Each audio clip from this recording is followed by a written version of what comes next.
Hello students and welcome back to the channel. I hope you people are doing good. हम कर रहे हैं national income and related aggregates जिसके under हम national income and methods of calculating national income कर रहे थे। उसका फर्स्ट मेथड हमने कर लिया था वैल्यू एडेड मेथड और उससे रिलेटेड न्यूमेरिकल्स भी हम कर चुके हैं। कोई अगर आपको प्रॉब्लम है उसमें तो आप कमेंट सेक्शन में पूछ सकते हैं। जो आज हम करने वाले हैं वो है आपका इनकम मेथड। ठीक है, ये इसका सेकंड मेथड है कि नेशनल इनकम को और किन तरीकों से आप सॉल्व कर सकते हो। सेकंड मेथड है आपका इनकम मेथड। इजी मेथड है, कुछ टफ नहीं है, बस आपको ध्यान से सुनना है और समझना है कि ये क्या होता है। तो आइए शुरू करते हैं। देखिए, income method. National income is estimated in terms of factor payments. इसका क्या मतलब है कि नेशनल इनकम जब मैं कैलकुलेट करूंगी तो उसमें मैं सबसे पहले क्या चीज ऐड ऑन करूंगी और क्या चीज ऐड ऑन करनी है वो है आपकी फैक्टर पेमेंट्स। फैक्टर पेमेंट्स कौन सी होती है आपकी?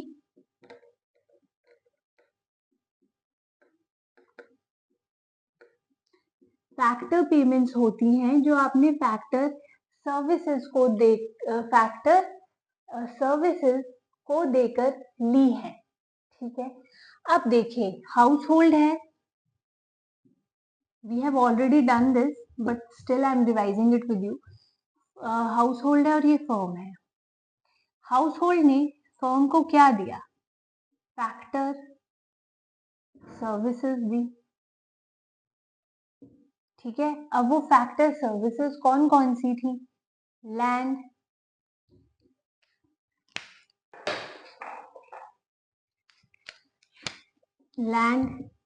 लेबर, कैपिटल और एंटरप्रेन्योर।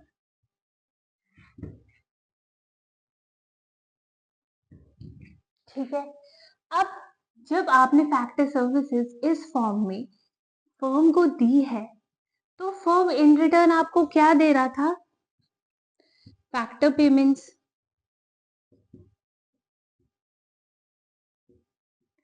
अब फैक्टर पेमेंट्स ही क्यों? फैक्टर पेमेंट्स इसलिए क्योंकि मेरे लिए तो एक खर्चा है ना ये। अगर मैंने किराए पे कोई जगह ली है जहां मेरी फर्म है तो मेरे लिए तो एक एडिशनल खर्चा है। ठीक है, मैंने लेबर रखी है काम करने के लिए तो मेरे लिए ये खर्चा है। खर्चा हम पेमेंट्स के फॉर्म में करते हैं। तो लैंड के बदले आपको मिलता है रेंट, लेबर के बदले आपको देने पड़ते हैं वेजेस, कैपिटल के बदले इंटरेस्ट आप पे करते हैं और एंटरप्रेन्योर को आप प्रॉफिट शेयर करते हैं जो भी आपका प्रॉफिट होता है। ठीक है, तो इन्होंने ये कहा कि इनकम मेथड में आपकी सबसे पहले तो फैक्टर पेमेंट्स को कंसीडर किया जाएगा टू दी ओनर्स। अब यहाँ पे ओनर्स कौन है? ओनर्स यहाँ पे हाउस होल्ड सेक्टर है आपका, ये है आपका ओनर। ये ओनर क्यों बोला जा रहा है यहाँ पे? इसे इसलिए बोला जा रहा है क्योंकि फैक्टर सर्विसेज तो यही देता है ना। शुरुआत तो आपके हाउस होल्ड सेक्टर ही कर रहा है। ठीक है, हाउस होल्ड सेक्टर के हाथ में ही है आपका अल्टीमेटली इकोनॉमी को चलाना। ठीक है, अगर हम लोग एज अ हाउस होल्ड, अगर हम लोग फर्म्स में काम ना करें, अपनी कैपिटल इन्वेस्ट ना करें, ठीक है, तो क्या फर्म चल पाएगी? नहीं। सेम वे अगर हम लोग जैसे फर्म के लिए हाउस होल्ड इंपॉर्टेंट है वैसे ही हाउस होल्ड के लिए फर्म भी इंपॉर्टेंट है, क्योंकि अगर ये नहीं होगा तो प्रोडक्शन कौन करेगा? Both are important. लेकिन यहाँ पर ओनर की बात हाउस होल्ड सेक्टर को करते हुए कहा गया है। Of factors of production, 4 factors of production होते हैं। ये हैं आपके 4 फैक्टर्स ऑफ प्रोडक्शन।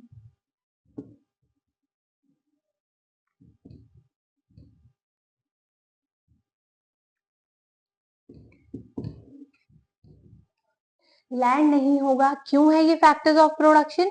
क्योंकि लैंड अगर नहीं होगा तो बिल्डिंग कहाँ खड़ी होगी? अगर लेबर नहीं होगी तो काम कौन करेगा? पैसा नहीं लगाओगे तो काम कैसे चलेगा? आइडिया नहीं दोगे या बिजनेसमैन अपना दिमाग नहीं लगाएगा तो बिजनेस कहाँ से आएगा। इसलिए ये है आपके factor of production during an accounting year. ठीक है, अब अकाउंटिंग ईयर मतलब उस साल के अंतर्गत, तो आपका अकाउंटिंग ईयर जो है वो कब से शुरू होता है, from 1st April to 31st of your March। I hope अब आपको ये समझ में आया होगा। इसका मतलब ये है कि इनकम मेथड में सिर्फ और सिर्फ आपकी इनकम्स को लिया जाएगा जो आपने फैक्टर सर्विसेज देकर अर्न करी है। अर्नड इनकम बेसिकली कैलकुलेट होगी आपकी नेशनल इनकम में। अब मैंने कहा अर्नड इनकम कैलकुलेट होगी। एक और टाइप ऑफ इनकम हम पढ़ चुके हैं, वो है आपकी ट्रांसफर इनकम। तो मैंने तो ये कहा है कि अर्नड इनकम ही कैलकुलेट होगी, तो क्या ट्रांसफर इनकम कैलकुलेट होगी? नहीं, ट्रांसफर इनकम आपकी इनकम मेथड में कंसीडर नहीं की जाती। क्यों नहीं की जाती? क्योंकि इनकम मेथड में सिर्फ अर्नड इनकम आती है और ट्रांसफर इनकम आपकी अर्नड इनकम नहीं होती। ठीक है, please do not gate confused. I am erasing this.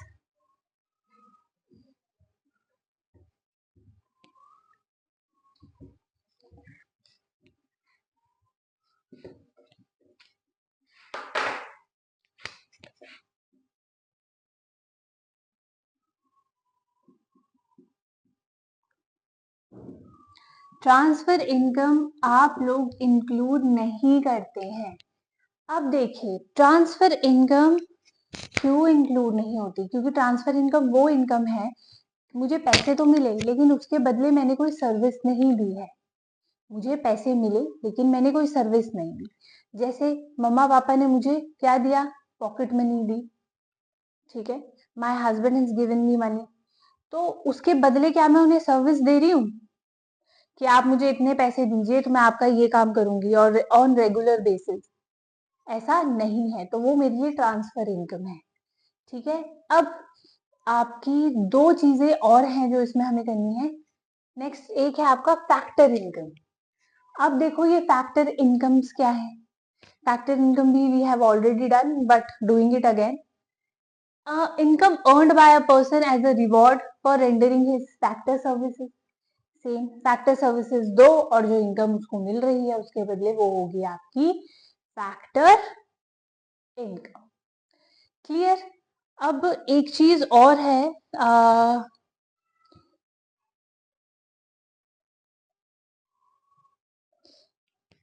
एक चीज और है उसको करते। अब देखिए दो और चीजें हैं आपकी, एक है ओल्ड एज पेंशन और एक है रिटायरमेंट पेंशन। ये दोनों डिफरेंट है, एक इंक्लूड हो रही है नेशनल इनकम में और दूसरी नहीं हो रही है। पहले बात करते हैं आपकी ओल्ड एज पेंशन। तो देखो जो आपकी ओल्ड एज पेंशन है ना,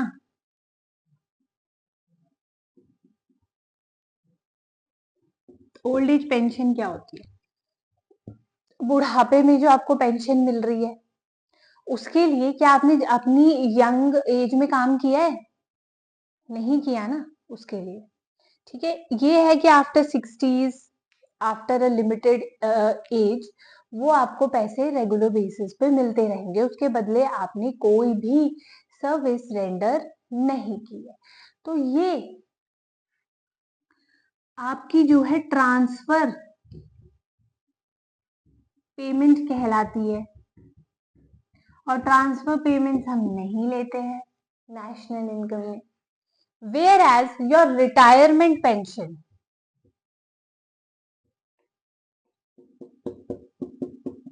ये आपकी ट्रांसफर पेमेंट नहीं है। ये आपकी ट्रांसफर पेमेंट क्यों नहीं है? क्योंकि while you were working in a firm, while you were working in a office, आपने अपनी यंग एज में उसके लिए काम किया है। ठीक है, at a point of time आपने अपनी रिटायरमेंट पेंशन देने के लिए काम किया है जो आपको सर्टन पीरियड ऑफ टाइम के बाद मिल रही है। ठीक है, कभी ना कभी तो आपने उसके लिए काम किया ही है ना, तो वो क्या है आपकी रिटायरमेंट पेंशन। तो ये आपकी नेशनल इनकम में इंक्लूड होती है।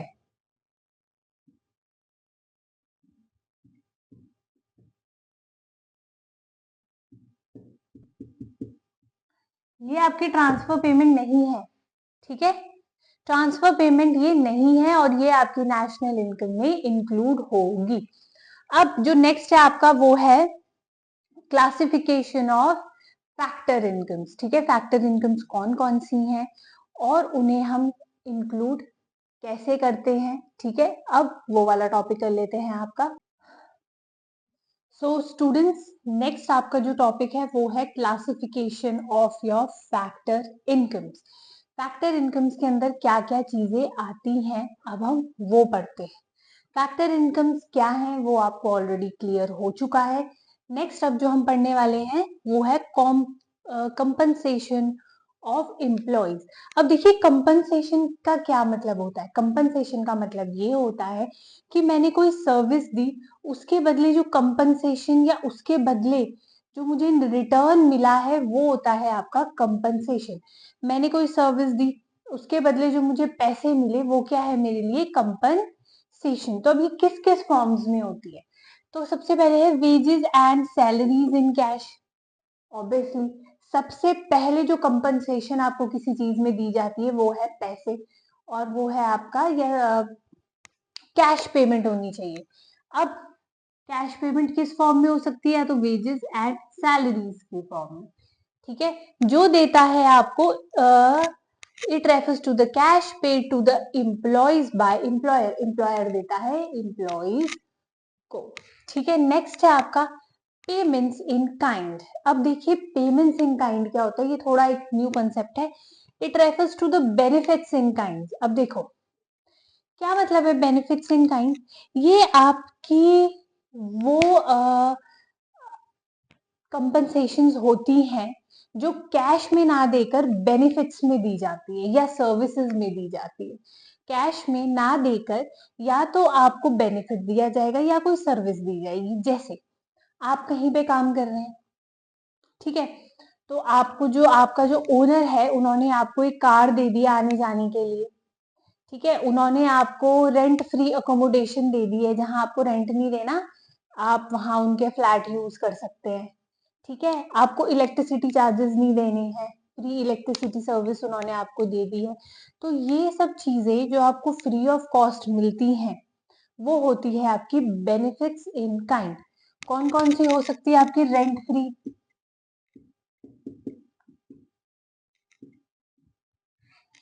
फ्री अकोमोडेशन हो सकती है, ठीक है, कार हो सकती है जो आपको दे दी है उन्होंने आने जाने के लिए, फ्री इलेक्ट्रिसिटी हो सकती है, ठीक है, ये सारी चीजें, या ट्रैवलिंग अलाउंस आपको दे रहे हैं वो कि आप घूम के आइए और उसके आपके कोई पैसे नहीं देने, वो भी आपके बेनिफिट्स इन काइंड में आता है, ठीक है आपका। उसके बाद है employers contribution to social securities. अभी सोशल सिक्योरिटीज क्या होता है, अब देखिए it refers to such payments as provident funds. अभी समझेंगे प्रोविडेंट फंड क्या होता है। Contributed by employers to contributed by employers to employees. अब देखिए सोशल सिक्योरिटी आपकी क्या होती है। सोशल सिक्योरिटी होती है आपकी कि एक ऐसी सिक्योरिटी जो आपके किसी फंड के तौर पर या किसी रिटायरमेंट स्कीम के तौर पे दी जा रही है, और उसका एक एग्जाम्पल है आपका प्रोविडेंट फंड। प्रोविडेंट फंड क्या होता है आपका, जब एक एम्प्लॉयर और एम्प्लॉय साथ में आफ्टर रिटायरमेंट एक पैसे को जमा करते रहते हैं, ठीक है। इसके प्रोविडेंट फंड की हम एक डिटेल वीडियो बना लेंगे जिसमें कितना परसेंट आपका प्रोविडेंट फंड में कंट्रीब्यूशन जाता है, इंटरेस्ट कितना मिलता है, 8 पॉइंट समथिंग है इसका, ठीक है, वो हम एक डिटेल वीडियो बना लेंगे। बट अभी रफली आप बस इतना समझो, फंड जिसमें आपका एम्प्लॉयर एम्प्लॉय दोनों साथ में कंट्रीब्यूट करते हैं और रिटायरमेंट के टाइम पर या इमरजेंसी के टाइम पे आप वो पैसा विड्रॉ कर सकते हो, वो है आपका प्रोविडेंट फंड। तो वो एक सोशल सिक्योरिटी हो जाती है, एज अ सिक्योरिटी अमाउंट आप एक जगह इकट्ठा करते रहते हो, जो आपको जब जरूरत है तो आप विड्रॉ कर सकते हैं। नेक्स्ट है आपका पेंशन और रिटायरमेंट। देखो pension payments as a part of service contract between employers and employee. इसमें सिर्फ वो आपकी पेमेंट्स या वो आपकी पेंशन इंक्लूड होती है जिसके बदले में आपने at a point of time कभी काम किया होगा, जैसे आपकी रिटायरमेंट पेंशन। ठीक है, ये हम पहले ही आपको करवा चुके हैं। रिटायरमेंट और ओल्ड एज पेंशन में क्या डिफरेंस है, एक इंक्लूड होगा और एक इंक्लूड नहीं होगा। यहाँ पे रिटायरमेंट पेंशन की बात हो रही है बिकॉज जब आप सर्विस कर रहे थे तो आपने at a point of time उस पेंशन के लिए काम किया है, तो वो आपका एक कॉन्ट्रैक्चुअल बेसिस है कि आफ्टर इतने पीरियड ऑफ टाइम आपको वो पैसा वापस मिलेगा और अभी आपको उसके बदले काम करना है। ठीक है, तो वो आपका इंक्लूड होता है। अब देखिए जो नेक्स्ट इसकी कैटेगरी वो है ऑपरेटिंग सरप्लस। अब ऑपरेटिंग सरप्लस क्या होता है, income from property and entrepreneurship. ठीक है, वो इनकम जो या तो आपको प्रॉपर्टी से मिली है या किसी बिजनेसमैन या बिजनेस जनरेटर से मिली है। ठीक है, किसी आइडिया जनरेटर से मिली है वो इनकम। अब वो इनकम आपकी तीन तरह से हो सकती है, तो प्रॉफिट या रेंट या इंटरेस्ट, क्योंकि एंटरप्रेन्योर तो खुद यहाँ पर है। ठीक है, अब देखो पहला है डिविडेंड के फॉर्म में। ठीक है, डिविडेंड क्या होता है, a part of profit which is distributed to your shareholders. ठीक है, एक स्पेसिफिक आपको प्रॉफिट हुआ बिजनेस में। ठीक है, अकॉर्डिंग टू द परसेंटेज, जो जो आपको परसेंटेज शेयर होल्डर्स को अलॉट हुई है उसके हिसाब से उनको प्रॉफिट डिस्ट्रीब्यूट किया जाता है, वो होता है आपका डिविडेंड। ठीक है, नेक्स्ट है आपका कॉर्पोरेट प्रॉफिट टैक्स। अब ये वो प्रॉफिट होता है जैसे आप इनकम टैक्स देते हैं ना, वैसे ही आपको प्रॉफिट टैक्स होता है। ठीक है, जो किसको जाता है, गवर्नमेंट को आपको देना पड़ता है as a tax, part of profit pay to government as tax. Next है आपका undistributed profit, a part of profit which is which is not distributed and retained in the business for your future use। वो profit जो आपने खर्चे के लिए नहीं रखा है, इमरजेंसी के लिए साइड रख दिया है। ठीक है, आप फ्यूचर यूज के लिए साइड रख दिया है, because future is uncertain and business क्या है आपका, रिस्की रहता है हर टाइम। तो इसलिए हम एक पार्ट ऑफ प्रॉफिट को अलग निकाल के रख लेते हैं ताकि कोई इमरजेंसी हो या कुछ भी हो तो आप उस प्रॉफिट को यूज कर सके। नेक्स्ट है आपका mixed income. Mixed income, income of self employed person using their own labour, land, capital and entrepreneur in their house hold enterprises. Mixed income मतलब कि सिर्फ एक जगह से इनकम नहीं आ रही है, मिक्स्ड सोर्सेज हैं, मल्टीपल सोर्सेज हैं, वहां से इनकम आ रही है, उसे कहा जाता है मिक्स्ड इनकम। फॉर एग्जाम्पल अब मैं हूं, ठीक है, अब मैं, मेरी एक प्रॉपर्टी भी है, एक पर्सन है,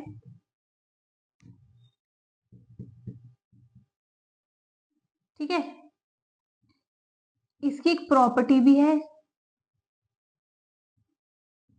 एक शॉप भी है जहां ये खुद बैठता है। ठीक है, और ये बाद में ट्यूशंस भी पढ़ाता है, बाद में ये ट्यूशंस भी पढ़ाता है। ठीक है, अब प्रॉपर्टी से इसको आ रहा है रेंट, शॉप पे ये खुद बैठता है, वहां से ये अपना प्रॉफिट अर्न करता है। ठीक है, और ट्यूशन से भी ये क्या करता है, आपका प्रॉफिट या आपके मनी अर्न करता है। अब देखो एक ही आदमी के कितने मल्टीपल सोर्सेज है पैसे कमाने के। ठीक है, अब ये एक सेल्फ एम्प्लॉयड पर्सन है, मतलब वो ऐसा आदमी जिसने खुद खुद जो काम कर रहा हो, ठीक है, जो किसी के अंडर काम ना कर रहा हो, खुद एम्प्लॉयड हुआ हो, उसे कहते हैं सेल्फ एम्प्लॉयड। ठीक है, अब वो खुद ही आपका कैपिटल जनरेटर भी है, ठीक है, और खुद ही आपका लेबर भी है। अब देखो शॉप में वो काम कर रहा है तो वो कैसे काम कर रहा है, लेबर की तरह काम कर रहा है ना, लेबर की तरह उसने काम किया है। प्रॉपर्टी में उसने कैपिटल इन्वेस्ट किया तभी तो उसको रेंट मिल रहा है। ठीक है, ट्यूशन वो पढ़ा रहा है या मैं आपको ट्यूशन सर्विसेज दे रही हूँ, सर्विस दे रही हूँ, तो एज ए लेबर आपको मैं एक सर्विस दे रही हूँ। ठीक है, तो अब देखिए एक ऐसा आदमी या एक ऐसा सेल्फ एम्प्लॉयड या हाउस होल्ड जहां जिसके मल्टीपल सोर्सेज हो पैसे कमाने के, उसे कहा जाता है आपका मिक्स्ड इनकम। अब ये एक सेल्फ एम्प्लॉयड पर्सन ही कर सकता है, ठीक है, मेनली सेल्फ एम्प्लॉयड पर्सन ही कर सकते हैं, क्योंकि वो ही आपके एक टाइम पे मल्टीपल जॉब्स कर सकते हैं, ठीक है। आई होप आपको ये classification of your factor income समझ में आई होगी। फर्स्ट था आपका contribution, compensation of employees, second था आपका ऑपरेटिंग सरप्लस, थर्ड था आपका मिक्स्ड इनकम, ठीक है। कंपनसेशन ऑफ एम्प्लॉयज के अंदर चार चीजें थी, wages and salaries, payments in kind, employers contribution to social securities, और लास्ट था आपका pension on retirement. Second operating surplus के अंदर था आपका dividend, corporate profit tax and undistributed profit. Third था आपका मिक्स्ड इनकम, ठीक है। आई होप आपको ये क्लियर होगा।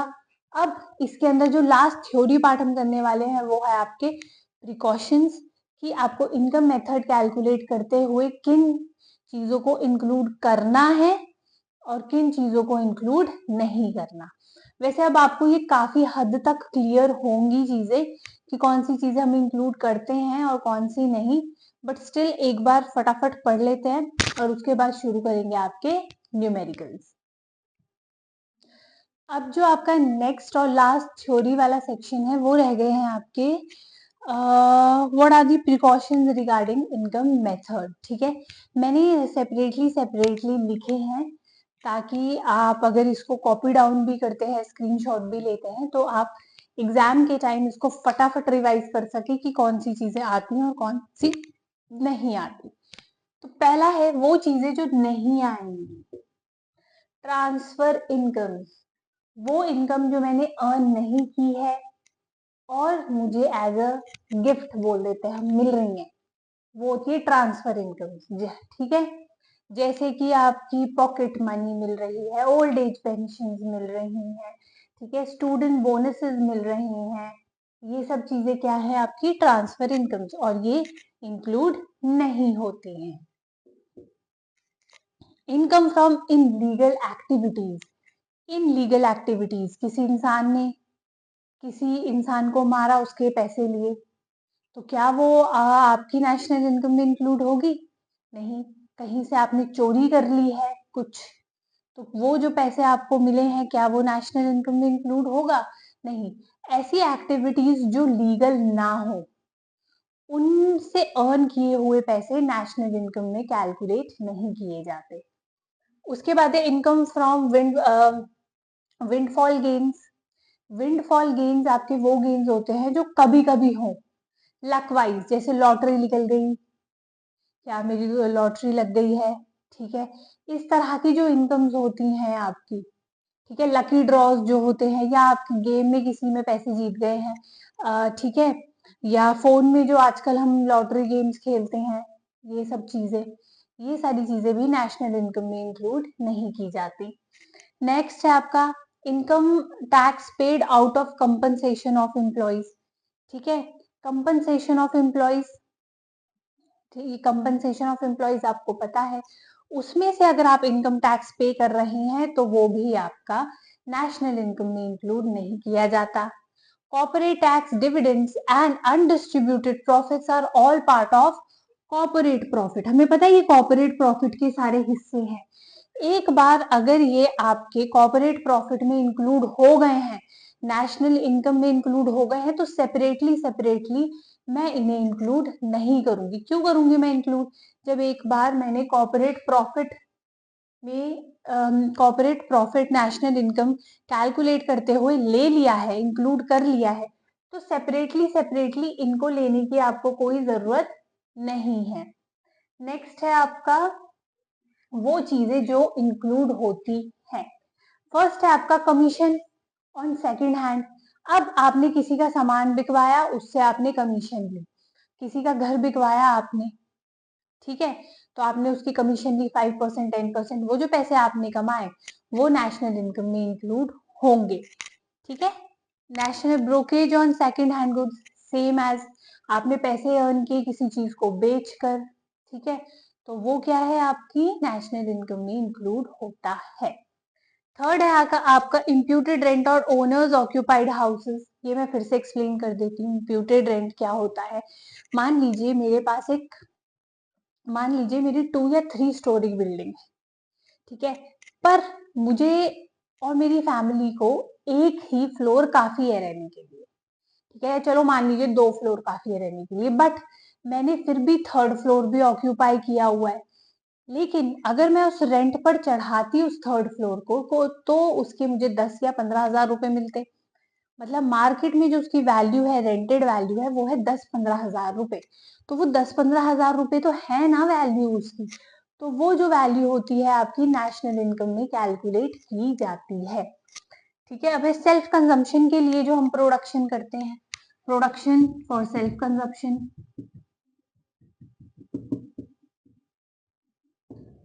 फार्मर है, उसने आपके कोई ग्रेन उगाया और वो मान लीजिए 1 टन उसने ग्रेन उगाया है, जिसमें से कुछ केजीज उसने अपने घर पे सेल्फ कंजम्पशन के लिए रख लिया। पर जो सामान उसने सेल्फ कंजम्पशन के लिए रखा है उसमें रॉ मटेरियल तो लगा है, पैसे तो लगे हैं, ठीक है? तो वो भी सेल्फ कंजम्पशन के लिए भी जो आप गुड्स को अलग निकाल लेते हैं, वो भी आपका नेशनल इनकम में इंक्लूड होता है, ठीक है? एक बार फिर से रिवाइज कर लेते हैं जो चीजें इंक्लूड नहीं होती। ट्रांसफर इनकम इंक्लूड नहीं होती है, इनलीगल एक्टिविटीज से पैसा कमाया हुआ इंक्लूड नहीं होता, विंडफॉल गेन्स इंक्लूड नहीं होते, इनकम टैक्स अगर आपने कंपनसेशन ऑफ एम्प्लॉयज में से लिया है तो इंक्लूड नहीं होगा, कॉर्पोरेट प्रॉफिट एक बार इंक्लूड हो गया नेशनल इनकम में तो उसमें जो आइटम्स हैं वो सेपरेटली इंक्लूड नहीं की जाती, ठीक है? अब वो चीजें जो इंक्लूड होती हैं, commission and brokerage on second hand goods include होता है, इम्प्यूटेड रेंट इंक्लूड होता है, production for self consumption include होती है। अब इनकम मेथड की जितनी भी थ्योरी सेक्शन थी वो हम कर चुके हैं। नेक्स्ट क्लास में हम करेंगे इससे रिलेटेड न्यूमेरिकल्स, ठीक है? और बस थोड़ा सा ही रह गया है अब ये टॉपिक, उसके बाद हम आपका नेक्स्ट चैप्टर शुरू कर लेंगे। आई होप आपको समझ में आया होगा। कोई भी डाउट है तो आप कमेंट सेक्शन में बता सकते हैं। तब तक take care and goodbye and all the best for your studies.